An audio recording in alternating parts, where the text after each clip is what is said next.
le temps se prête à ce que l'âme elle soit tellement écœurée d'être hypnotisée, dans le fond, et tellement fatiguée, que nous, ici, on vit le personnage est fatigué d'être le personnage. Ouais, ouais. Puis le personnage, il a observé beaucoup l'extérieur qui marchait pas, tu sais, les systèmes politiques, économiques. On a vu comme un peu l'inversion, la manipulation. Puis là, on s'observe, puis on voit qu'on se manipule ou qu'on est manipulé. Fait que le personnage, dans le fond, il suit l'âme. Ici, l'âme est comme une chenille dans un cocon qui veut sortir, mais qui est pris encore dans le cocon, puis elle sait elle commence à se souvenir de qui elle était avant l'hypnose, si tu veux. Fait que nous autres ici, en tant qu'avatar, ça veut dire que c'est nous on est comme une extension de l'âme ici, en tant que personnage. Mais on vit la même chose qu'à vie, c'est ça qui est en train de se passer. La matrice est en train de se fissurer. Ça veut dire qu'il y a comme un grand changement qui arrive, c'est-à-dire que l'esprit commence à rentrer dans la matière. Puis là, ça marche plus parce que la vitesse est trop vite. Fait qu'on commence à observer beaucoup, surtout les neurodivergents, les psychiques, les sensibles qui sont dans l'énergie, qui comprennent le monde invisible, tout ça. On le vit beaucoup, ça, la fatigue du personnage. Parce que c'est le moment de basculer. Fait que ce personnage-là, il a été là pour... Dans le fond, tout le monde a un personnage dans Matrice. Il y a juste des gens qui sont plus sensibles, qui se rendent compte que c'est pas nécessairement ce qu'ils sont depuis longtemps, sauf qu'ils sont pris, ils sont coincés avec les mêmes programmes, tu sais, un peu comme dans l'atelier qu'on faisait. On est pris dans le personnage avec les mêmes programmes. C'est pas le personnage qui va pouvoir régler les programmes. Où ce qu'on est rendu, nous autres, c'est plus une suradaptation intellectuelle d'accumulation de connaissances comme en supramental, là, blablabla, bla, bla, bla, qui va faire qu'on va... C'est la conscience. La conscience étant ton âme et ton esprit puissant qui se retrouvent donc. La vulnérabilité devient empuissancée pour recevoir l'esprit. Ça veut dire que la cellule, on est en train de la préparer en intégrant nos charges féminines, les charges négatives. Ici, on est dans une matrice où le féminin, avant, était puissant. Quand il est sorti, ça a créé un féminin blessé où elle a perdu par le trauma de la descente, son identité pour la croyance, puis elle a été hypnotisée, le trauma, un trauma, ça fige. Ben, le trauma l'a figé. La matrice de séparation, on pourrait dire que c'est quasiment les âmes qui la créent, parce qu'il faut qu'elle vive l'expérience de séparation, parce que c'est la source qui quitte, dans le fond, l'esprit. C'est une petite goutte, là, parce qu'on est... Mais cette goutte-là, elle se retrouve avec un masculin blessé, un faux masculin, un faux esprit, en fait. Fait qu'ici, on est dans une matrice où le féminin est blessé. Dans chaque personne, que tu sois un homme ou une femme, mais qui va être compensé par un masculin astral. Donc, on regarde ce qui se passe. Le masculin astral, c'est le cerveau gauche. Fait qu'on est comme pris dans un narratif, un conditionnement. On a plein de connaissances, mais on ne l'intègre pas dans le corps, pas en partie, mais pas suffisamment, parce qu'on n'est pas... On a sorti par micro-traumatisme ou gros traumatisme de notre espace où ce qu'on ressentait la douleur qu'on ne pouvait pas expliquer. On a voulu quitter cet espace-là. Plus tu es micro et macro-traumatisé, plus tu vas dissocier. Les hypersensibles, ils vont être hyper hackés. Puis ça, en plus, ça fait que tu fais de l'ivresse mentale, tu fais de l'ivresse émotionnelle. Fait que tu te retrouves avec une antenne électromagnétique artificielle. Ton système nerveux, il est branché sur l'extérieur. Puis là, il faut revenir à l'intérieur. Fait que la bascule, pour le faire, il faut qu'on soit écœuré. Parce que c'est le personnage qui attache la matrice. La matrice l'attache évidemment parce qu'elle se nourrit. Mais au départ, c'est le personnage qui est l'avatar de l'âme hypnotisée qui attache la matrice. Puis là, il est tellement écœuré qu'il faut qu'il soit prêt à lâcher tout ça, mais c'est très anxiogène pour lui parce que pour lui, ça veut dire le néant.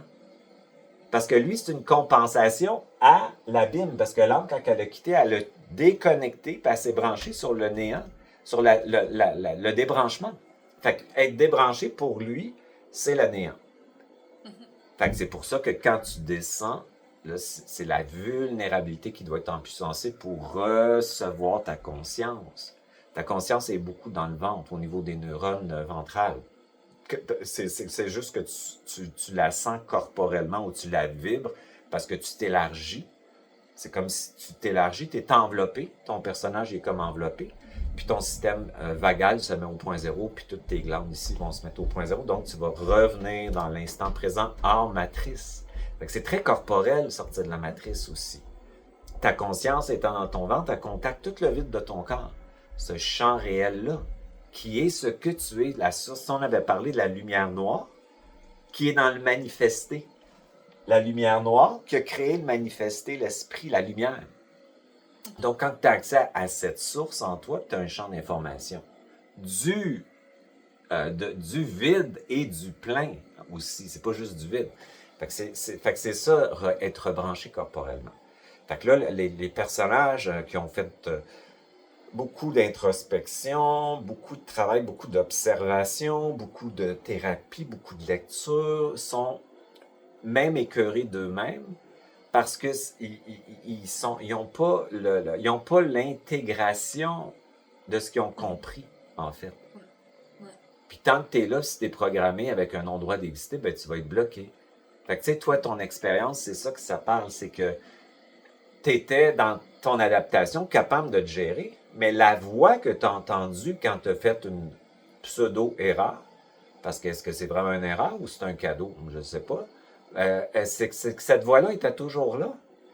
Puis cette voix-là, de fond, était camouflée par ton personnage qui contrôle, tu l'as vu, puis là, cette voix-là, elle a pris de la place sur toi, puis elle t'a somatisé, en fait. Elle t'a culpabilisé. Elle t'a même dit, à ce moment-là, tu serais peut-être mieux de partir si c'était une erreur, puis laisser l'espace à quelqu'un d'autre, dans le fond, qui va être mieux que toi. Tu comprends? Fait que c'est ce que ton âme croit.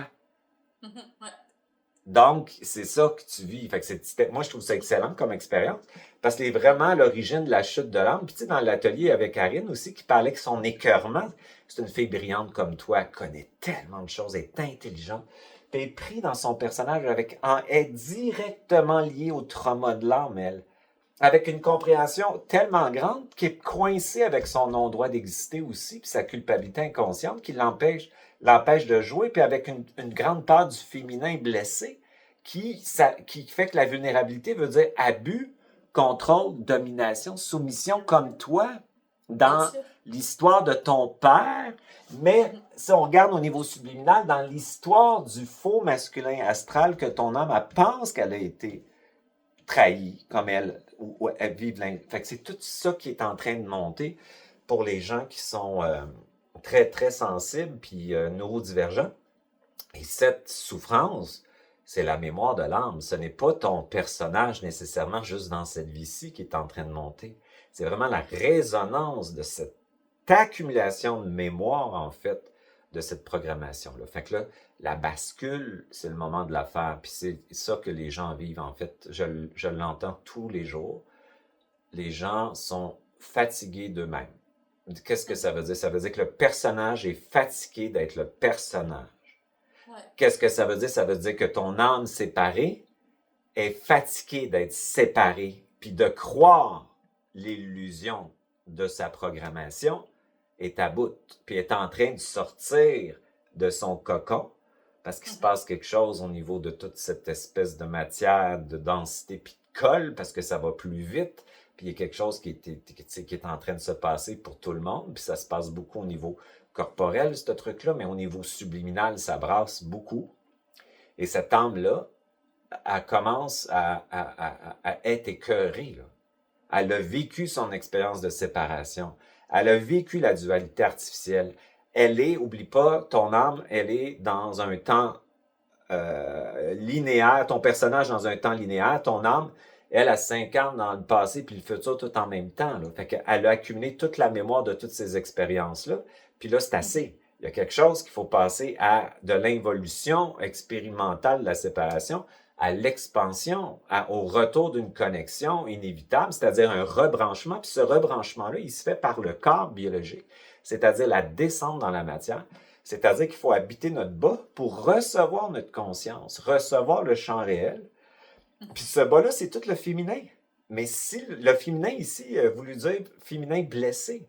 Fait que là, il faut l'empuissancer pour dire féminin puissant, masculin puissant qui se réunit. C'est ça qui est en train de se passer au niveau de l'intégration des charges. Fait que c'est très dur en ce moment. Moi, en tout cas, mon personnage, là, moi, ça a lâché beaucoup cet été avec les masques qui ont tombé. J'étais plus capable de le porter. Le guerrier, le défensif, celui qui justifie. Je le voyais, je vois facilement parce que ta conscience, plus tu es au point zéro, ta conscience, elle s'élargit. C'est comme ton âme en ce moment. Elle se rend compte qu'elle est endormie, que ça marche plus, mais elle est pris encore dedans. Pris, coincé, abîme. Tu comprends? C'est dur, là. Fait que le personnage, lui, il suit tout le passage, là. Fait que la lenteur de cette colle-là est en train d'augmenter. Fait que ta conscience étant plus vite, tu observes ton personnage. Puis elle s'observe, parce que j'ai toujours dit que c'est l'incarné qui sort l'âme de l'astral. C'est jamais l'âme astrale qui va te sortir de. Tu comprends? Nous autres, on est dans un temps charnière, une époque révolutionnaire de transformation, d'un passage d'une matrice à une autre matrice, de l'artificiel à la réelle. Fait qu'elle est fatiguée. Puis ta conscience, elle observe ton personnage pensé. Quand tu étais dans ton histoire, là, tu es en train de t'observer, t'écouter, dire ça ou parler de ça. C'est ça qui est dur. Parce que la vitesse, c'est comme si tu l'observateur du personnage qui est dans Matrice. Puis la tension de ça est comme plus tenable. C'est comme si, là, vu que tu le sais, puis t'es coincé, t'en peux plus. Le point de rupture, il est avec de pouf, de balancer comme ça. Puis quand il balance, là, il faut que tu laisses tous les masques de perfection, les masques de codépendance, d'être donnés pour être aimés, parce que ça a tout été des masques de compensation, dans le fond, non-droit d'exister, parce que tu n'avais pas le droit d'être qui t'étais avec ton père. Et ces masques-là étant tombés, tu te sens tout nu, vulnérable, fragile, seul, puis tu comme un petit bébé tout nu, tu sais, tout perdu. Moi, c'est ce que ça a fait, c'était quand ces masques-là sont tombés. Mais j'étais plus capable La tension était tellement grande parce que j'étais capable de passer de ce personnage-là à ma conscience. Mais le personnage, plus je l'observais, plus je savais. Puis là, j'étais, comment ça fait qu'il est encore là-dedans? Comment ça fait qu'il est encore là? Tu sais, il crée en plus, lui, à notre place, là, tu sais, avec ses programmes. Puis là, la tension, elle a lâché. Puis là, là, j'ai reçu, en étant vulnérable et puissant, j'ai accepté de vivre cette vulnérabilité-là, blessée, du féminin blessé. Puis après ça, je l'ai empuissancé. Puis là, je peux être porté par ma conscience et je suis dans un autre temps biologique. Je n'ai plus le même temps. Je le disais dans l'atelier, dans ça, tu as du temps. Dans ça, tu n'en as pas de temps. Tu cours, tu survis. Dans ça, tu vis. Fait que tu es porté. Fait que moi, j'ai fait pour la première fois une création. Mon atelier, je l'ai fait dans mon ventre, en étant soutenu sans aucun stress, sans aucune adrénaline, sans aucune préoccupation mentale. Puis c'était ma conscience qui me portait à travers ça. Donc, elle utilisait mon état. C'était génial. J'étais dans le présent, j'ai eu du temps, j'ai fait 3 ateliers dans un atelier, j'ai appris beaucoup, j'ai pu mettre en mots tout ce que j'ai vécu cet été, puis le passage, j'ai pu le partager. Puis à travers, tu sais, tous mes stress d'opération que j'avais, je voulais tout compter, la vulnérabilité que je vivais.